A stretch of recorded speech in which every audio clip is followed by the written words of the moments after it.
Bitcoiners, welcome back to another episode of the Bitcoin Magazine podcast. I have another exciting interview today with Julian Liniger of the Relai app. So really looking forward to getting into a conversation with him about his app and everything that he's doing. Julian, how's it going, man? Thank you for having me, Chris. I'm very well. How are you? Doing well, doing well. I've been looking forward to this interview. I know we've had this on the books. I've had to move it around a couple times, so finally glad Right. to finally do it. So, You're a Julian, busy if you man. yeah, if Julian, if you don't mind, just tell everyone what Relay is, and basically just give an overview of what your company and product is. Yeah, of course. Happy to. So Relay is basically the number one Bitcoin app in Europe. It's where most of the Bitcoin only people buy their Bitcoin. It's just a fiat to Bitcoin on ramp. It's not only a broker, it's also a wallet. So it's basically as easy as downloading an app and within 1 minute from $10 already, 24/7, paying with a bank transfer or Apple Pay, Google Pay, credit cards, you can get your sats directly delivered into your own non-custodial wallet, and you can do this 24/7. So it's super cool, it's super easy. It's made for newcomers, for people that are not into tech and into finance that much. So we want to really bring in the 90% of the people that are not into Bitcoin yet, and we're doing this quite successful now for more than 3 years, and we have grown to around 240k app downloads and 80k active users across 40 different countries in Europe. That's awesome. That sounds like a lot of people are stacking Sats in the bear market. So always a good time to DCA in the bear market and to scoop up some cheap Sats. So speaking of bear markets, how has the bear market been for you and your team? What's it been like? I know this has been a crazy one. There's been multiple bear markets throughout Bitcoin's history, but each one brings its own flavor and sentiment. So what have your thoughts been so far?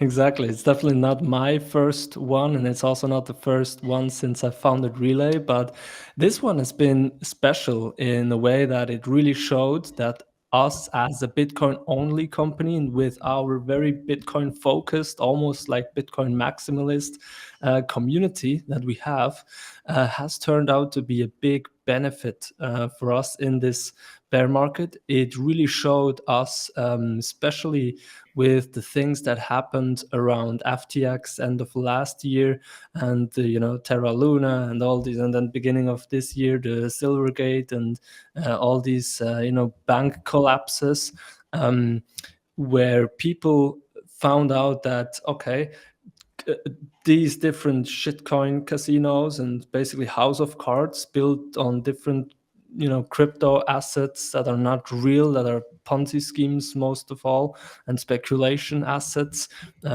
is probably not a good idea. But it's a good idea to be just stick to Bitcoin only, the digital gold, and look at it as a long-term investment and savings asset. Then regulation, big topic, that something like like FTX regulated in the Bahamas, or Celsius not really being regulated at all, is not a good idea. But really stick to a regulated financial intermediary in Switzerland, well established and reputable regulation and jurisdiction, is a good idea. And also the whole custody topic really came to the attention of a lot of users, and a lot of people have learned that giving your Bitcoin away and let some startup take custody of it is not a good idea, but self custody is actually a good idea. And that's these three things is really what Relay is all about, and that's also the community that we have built around these ideas of Bitcoin only, Swiss regulated, and non-custodial, right?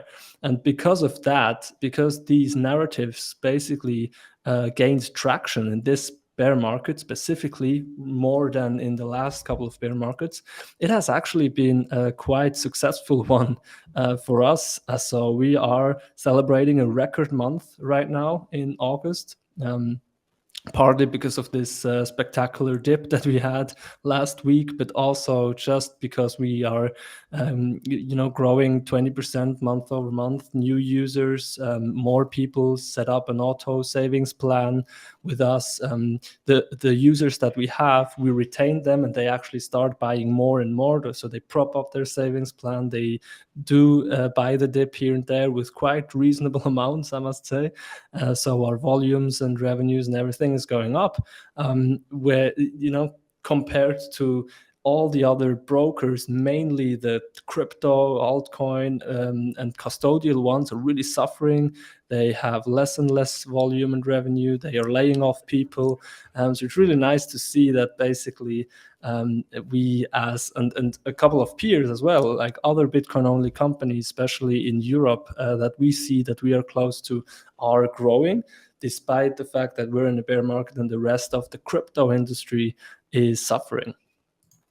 Yeah, no, I think you summed it up perfectly. I know that there was a lot of talk of this being a super cycle from 2020 on, when, obviously the bull market started ripping. I don't think, well, I do believe in the cycles. Like, I do think the 4-year cycle theory is going to continue on.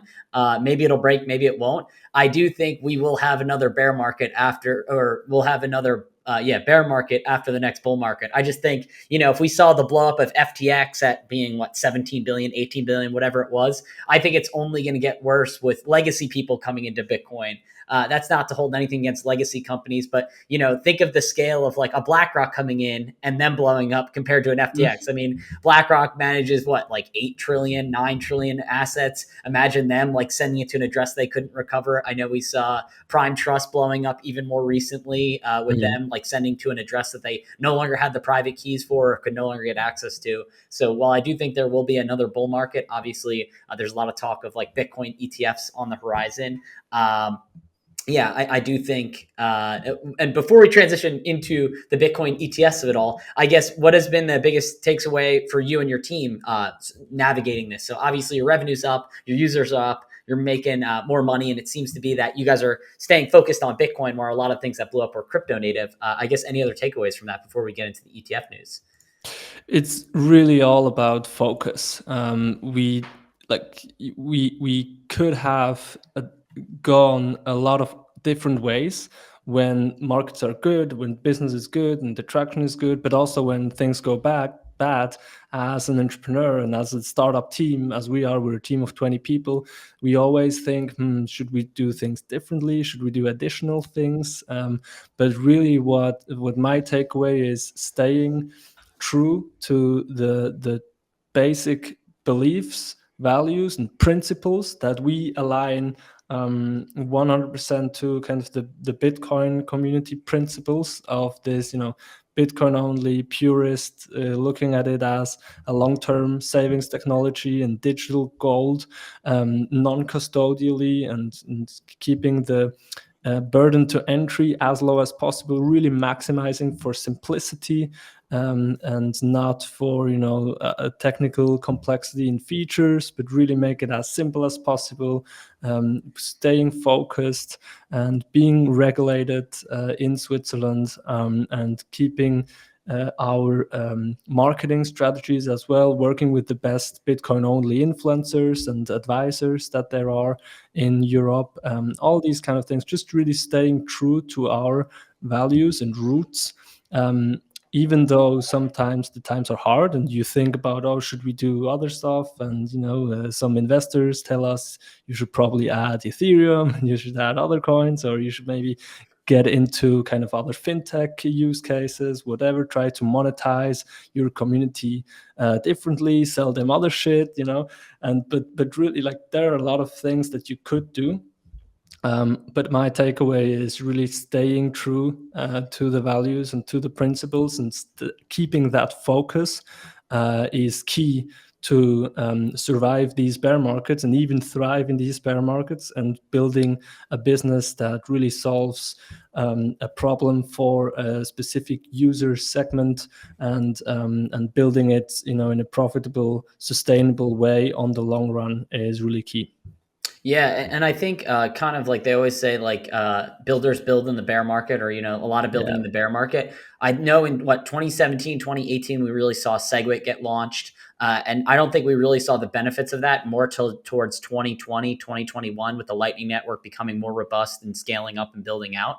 Obviously, we saw Taproot integrated in September of 2021. So we're coming up on the 2-year mark of Taproot getting integrated. And there was a lot of people complaining about, like we've seen nothing being built on it. But it takes time. Like after it gets activated, it takes time for developers to review the code in order to get implemented with their wallets or exchanges or whatever it may be. And then we kind of see things built out. I think there are some unintended consequences. Obviously ordinals were something that you could do on Taproot. People are, we don't need to get in the controversy of that. People are happy, mad, upset, neutral on that technology. But I do think that there's a lot of cool things that would be built out of it with like more secretive, or I guess more private channel opens of like Lightning channels, basically kind of doing a coin join into like a one integration of a Lightning channel. So instead of it showing like that, that's a Lightning channel of a 2 of 2 multi-sig, it kind of just shows as like a 1 of 1. And you don't know if it's a single address transfer. It's actually a Lightning channel integration. So I think there's a lot of cool things that are going to be built out in this bear market leading up to the next bull run. But things that could be the catalyst for the next bull run is potentially this Bitcoin ETF. Well, I don't advocate that people buy Bitcoin in an ETF or a brokerage. Obviously, not your keys, not your coin. There's risks of that. I guess what are your thoughts on this ETF? Is it good? Is it bad? Are you neutral on it? I'd love to hear your thoughts, Julian. No, I think the ETF is generally good for the ecosystem. We believe that in the next 12 months or like until end of 2024, let's say, there are 3 big accelerators of a potential bull market, or just 3 very bullish categories.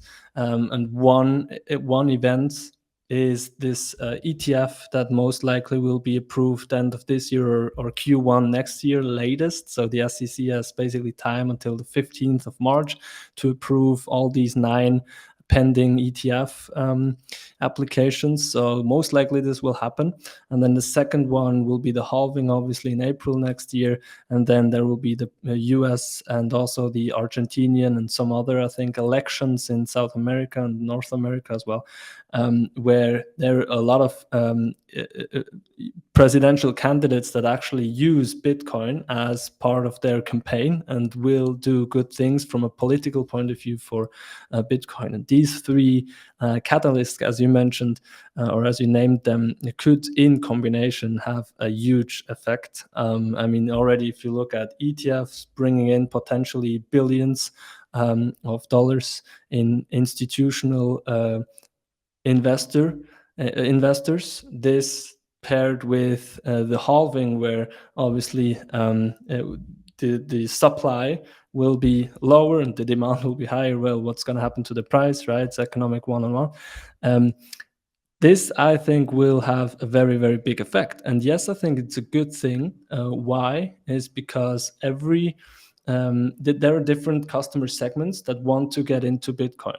And they do it a different way. Maybe they do it the purest way. I believe mostly retail investors, younger investors, maybe more digital savvy investors, and just people that have learned more about Bitcoin and using it in their own way, maybe more peer-to-peer, and want to have control over their financial future. They will use it the purest way, the non-custodial way. And that's what we, for example, are all about. Relai, we never hold the coins or the funds on behalf of our users. We give users the wallet and the tools to hold it themselves. And we also believe that the trend is going there for sure.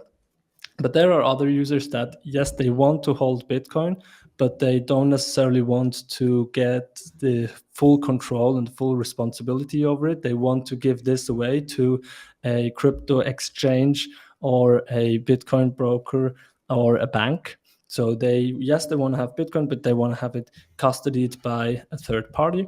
And then there's the third segment that don't even necessarily want to hold physical Bitcoin themselves. They just want to have some paper Bitcoin that they can book into their depot, into their portfolio, and that's it. And there are big institutions, big institutional investors like endowment funds, pension funds, huge hedge funds, asset managers, family offices, you name it, that actually from a regulatory point of view can't even, are not even allowed to hold physical Bitcoin themselves, or also have a very hard time finding a suitable custodian to hold Bitcoin on their behalf, it's much easier for them to just buy, if they want to buy $1 billion in Bitcoin, just buy a BlackRock or VanEck or Fidelity ETF. And that's why I think a lot of this institutional money, potentially billions, if not tens of billions, are still now waiting on the sidelines. They would already now, put 1% maybe of their portfolio into Bitcoin if they could, but they can't, because they would rather, they can only basically do it in this ETF way. So I think in that sense, an ETF coming to market from a big reputable financial giant like BlackRock or Fidelity is definitely a good thing for the adoption of Bitcoin. And obviously, it's pretty clear what it's going to do to the price, which is obviously a good thing for all of us that have stacked for years now. Yeah, no, I couldn't agree more. And I think there's also like things like the gap accounting rules are changing. I know this is something that Michael Saylor was changing. Normally, don't quote me, I'm not an accountant, but basically the rules were if you had Bitcoin on your balance sheet, like a MicroStrategy, as the Bitcoin's price fell, you have to write down your balance sheet and your income statement. But if it appreciates, you don't get the benefit of the appreciation. So it looks like there's going to be regulations and rules changes to make it say that you can market to market instead of, having to take a hit every quarter if it's down. But then if it rips 10x, you don't get to say, oh, our company's X times more valuable or whatever it is. Yeah. So yeah, that's very fascinating. I know you're based out of Europe, specifically out of Switzerland, I believe, right? And I know that there's been a lot of things about MiCA rules and the AOPP rules. They seem to be kind of rules that are trying to clamp down on they call them, not instead of non-custodial or custodial wallets, they call them unhosted and hosted, seems to be the language that's being used. They're really trying to dissuade or make it almost illegal or criminal act to do an unhosted wallet, which would be the same as a non-custodial wallet, which is a real shame. I don't know if you've been following these regulations closely, or what are your thoughts on them, Julian? I guess could Bitcoin be exploding or doing well in the United States and Africa and Asia, but then being hampered in Europe because of this MiCA rule and stuff? I don't know. I'd love to hear your thoughts, Julian. No, I don't think it's that extreme. I actually think the MiCA regulation will be a rather good thing. I mean, there's pros and cons, obviously, and most of Bitcoiners are not big fans of regulation, me included. But it's, I think, just a necessary evil if we want to get Bitcoin adoption really across to billions of people. There needs to be this legitimization of the regulators. MiCA is called. This is the big framework that has been voted in and will take effect from 1st of January 2025. It stands for Markets in Crypto Assets, and it's basically the attempt to unify the regulatory framework in these plus 40 EU countries. So there's like 44 countries in Europe, around 40 of them are in the EU, the European Union. And so far, they all have different crypto regulations, which is, it sucks for businesses because they would need to have all these different licenses if they really want to actively operate in these countries and acquire a customer in these countries. So it's very fragmented, it's very complicated. And also you have Switzerland and the UK that are not even in the EU, so they also have different schemes again. And so it's very complicated. Now with MiCA, this is going to be unified. So there's going to be one EU license, and with that you basically get direct access as a Bitcoin company like Relai to all these 40 countries in one go. So that's why also Relai, we are the first Bitcoin only company in Europe that are pursuing. We've already applied for such a license in France, which then once we obtain it in 2024, and once also the MiCA regulation gets into effect in January 25, will give us access to this whole European market. In that sense, it's a positive thing. Now, obviously, on the negative side, as you said, there's a lot of talks and there's a lot of back and forth. Still, so it's still not super clear and well defined what exactly MiCA will contain and what not.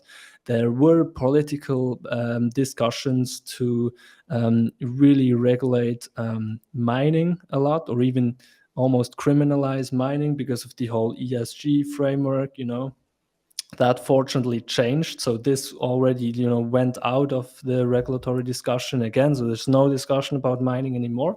And the same happened to non-custodial or self-hosted or hosted and unhosted wallets. So it's basically self-custodial and non-custodial and custodial. They just call it differently. And yes, they wanted to strictly regulate custody, non-custodial wallets as well.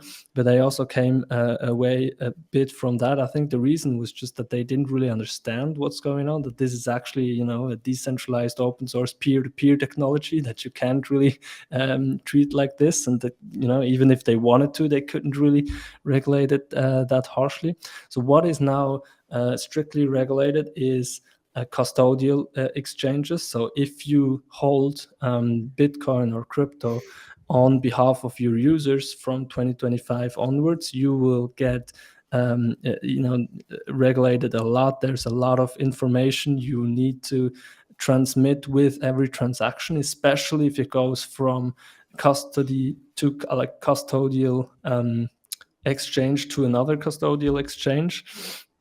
But also if it's a withdraw transaction from a custodial exchange to a non-custodial wallet, it's going to be super complicated, which is going to be bad for these crypto exchanges that are custodial, because they will have a hard time providing a pleasant UX UI to their users. And also it's going to cost them a lot to maintain this whole legal and compliance overhead that this will bring to them. So this is more where I see this going, that therefore, also this crypto custodial space, like Bitpanda, for example, or also Coinbase and Binance and all these big guys that are active in the European market. There are many more, but this space will consolidate because only the big ones can afford this at all, and only they will survive because they have existing customers. To onboard new customers and acquire new customers for them will be hard, especially for the smaller ones, because of all this regulation that will hit them hard. So that's why I think we, for example, as Relai and also a couple of other providers in Europe, are well positioned, because we are Bitcoin only and non-custodial. So the non-custodial part will not be unregulated, of course. It also, like the KYC, AML thresholds are going up, and it's it is strict still if you are in the fiat to Bitcoin exchange business. But as long as you don't hold the Bitcoin on behalf of the customers, and as long as you don't deal with potential securities like other altcoins, most of the other altcoins, then you should be fine, and we will still be able to provide a super slick UX UI and keep the legal and overhead rather low. So that's where I see it going. It still can change. The political discourse has still not basically closed, but that's how kind of the signals are looking like currently. Yeah, definitely. I think that makes sense. I don't think the KYC AML laws do particularly anything. I think it more harms individuals, that are law abiding citizens than it does catching criminals. But that's For just sure. my two sats on it. But I guess, yeah, my last final two questions before we wrap up here. So what is like some of the short-term goals for Relay, and then what are some of the more long-term goals? So I guess short-term goals we can go in the next year, and then long-term goals in the next 5 years or so that you have for yourself and the Relay team. Cool. So short term, we definitely want to become a leader in Lightning. This has been going on, this discussion and this user need has been very prevalent for a while now. For basically the whole 3 years that we're now on the market, everyone's when Lightning, when Lightning. There were reasons why we waited so long, mainly because there were technical and legal difficulties, and we wanted to do it always, but we wanted to do it the right way. And so now we have finally found the right way. Basically, it has been developed as well in the last 3 years, and we have observed the space closely, but now we have found the right way that really aligns with our principles again, which is low KYC, Bitcoin only, of course, and non-custodial. So this non-custodial Lightning part was still pretty hard, especially if you pair it with fiat to Bitcoin exchange. But now we have found a solution, a great partner, and we will start implementing very soon. And still until the end of this year, actually, we want to bring Lightning live as well. So the idea would be that you have the same super slick, user experience right now. Within 1 minute from $10 already, you can buy and sell. You can set up an auto savings plan 24/7, pay with your Apple Pay, Google Pay, credit card, or bank transfer, and get the Bitcoin directly into your non-custodial wallet. Just that this wallet will not only be an on-chain, but also a Lightning wallet. So it's basically going to be this hybrid where you can send and receive from or to either an on-chain or a Lightning wallet. And there's all the complexity is basically taken away for the customer, so the customer doesn't even necessarily need to know whether or not he or she is sending Bitcoin over the Lightning network or over the main chain. Doesn't also matter. I think in the long term it should not matter. It just will automatically take the fastest and the cheapest way, which mostly be for lower amounts will be Lightning, for higher amounts will be Bitcoin on chain. Right, and so this will open up amazing use cases as well, where you can send micropayments peer-to-peer to your friends. You can obviously pay stuff online, streaming money, for example, on fountain apps. You can tip your content creators with some sats to watch their videos and stuff, or listen to their podcasts, stuff like that. You will be able to buy Bitcoin truly instantly, not only buy, but also receive and settle the whole transaction within seconds. So imagine you can buy, for example, also 50 cents or one or $2 every hour, for example. And within seconds, you can pay and you can get your sats right away. You can refer a friend. Also, our referral program will be fully on Lightning. So you can refer a friend, say, hey, this is Relai. If you want to buy for $10, you can do it super easily right now. This person downloads the app and buys $10, and you get a 0.5% referral commission directly paid, bling, within a couple of seconds. So it's all like instant and free transfer of money, and obviously of the sound money that we have in the world, which is Bitcoin. So yeah, there's truly exciting things that are opening up with Lightning, and obviously we're very close to this. And now I also feel we are very close to be able to implement and announce this finally, which is super exciting.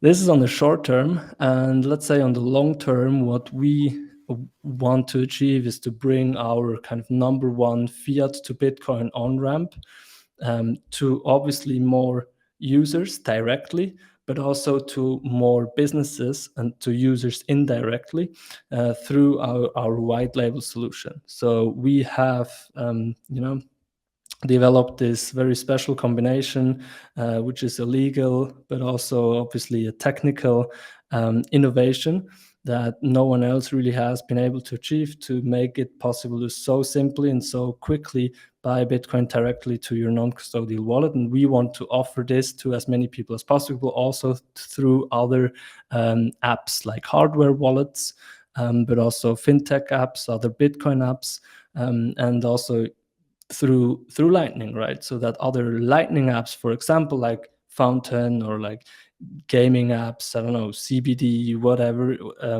can basically, because they also always have the problem that normal people, let's say their users, also want somehow a fiat gateway. So they want to buy or sell. They maybe earn sats and they want to sell it, or they want to buy sats to tip their content creators, stuff like that. We want to give them a very easy way to implement our fiat on and off ramp, and we will do this through an API that everyone can, all the businesses can use. And this is kind of how we, on the long run, want to achieve our vision of giving everyone in the world easy access to the best savings technology that there is, which is Bitcoin. I think there's still a lot of work to do, but we're on good track, and we're basically getting up every day to make a step towards this big goal. Yeah, no, I think that makes sense. And I think there's a lot of cool things that have been done with unified QR codes. I'm sure that you've heard of them, of like like you're saying, like the user doesn't even know if it's Lightning or on chain. And there's been a lot of like I said, unified QR codes that the user just scans it, it pays it. If it's Lightning or on chain, it doesn't matter. It just pays it whichever way is easier for the app to send to. So I think that's something that's very, very cool. So Julian, this has been a great interview. Thank you for your insights. I guess if there's anything else that you want to add, or anywhere that people can find you or Relai or your team, where would you recommend that they go to learn more about what you guys do? Absolutely. So no, I think we've basically covered a lot of ground, which is great. Thank you very much for having me and for the great questions, Chris. I would just basically tell everyone, look deeper into Bitcoin, educate yourself, and also educate your friends about it. It's not about kind of orange pilling or convincing everyone with a lot of pressure. No, it's just basically we are here as Bitcoiners to also give insight into this space, which is very exciting, into this new technology to others. And it's sometimes hard for people to understand. Once people understand more and learn more, they will get into it at their own pace. So we should be educators and just talking about it and talking about the good things, and learn more about it every day and teach more about it every day to people. Where can you find me and Relai? By the way, at Relai, we're doing a lot of this education as well. You can see this on our website. It's relay.app, where we have a big section about our own podcast, for example. So I'm doing my own podcast called Relai Bitcoin Podcast, where I interview the greatest minds in the space, like Jeff Booth, for example, Lynn Alden, Natalie Brunel, Dan Held, Eric Weiss lately was on my podcast. There's a lot of these great guys. You can listen to it. You can learn from the greatest minds there.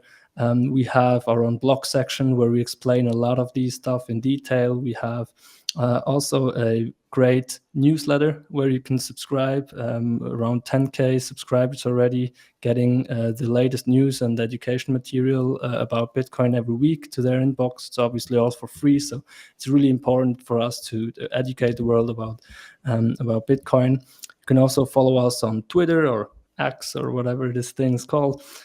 Also on Nostr and on LinkedIn. And even on Instagram, we're posting a lot of funny memes, but also educational content there.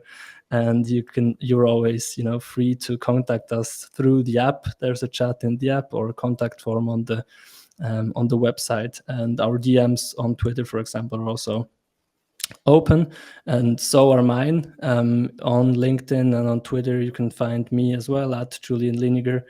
You can send me a DM. Always happy to get feedback or questions or whatever. So that's basically it. Thanks a lot, guys, for listening, and keep stacking.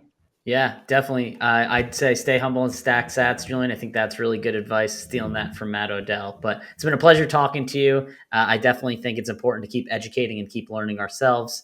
And yeah, it's been a pleasure talking to you. So wish you and the team all the best of luck from myself and Bitcoin Magazine. Have a good one, everyone. Talk to you later. Peace. Thank you. Same to you. Bye. Thank you, Miami, for the last 3 years in this amazing city. The whole world shut down, but Miami welcomed us with open arms. We want to show Bitcoin to the whole world. We are taking the conference on the road to set the stage for Bitcoin in a new city.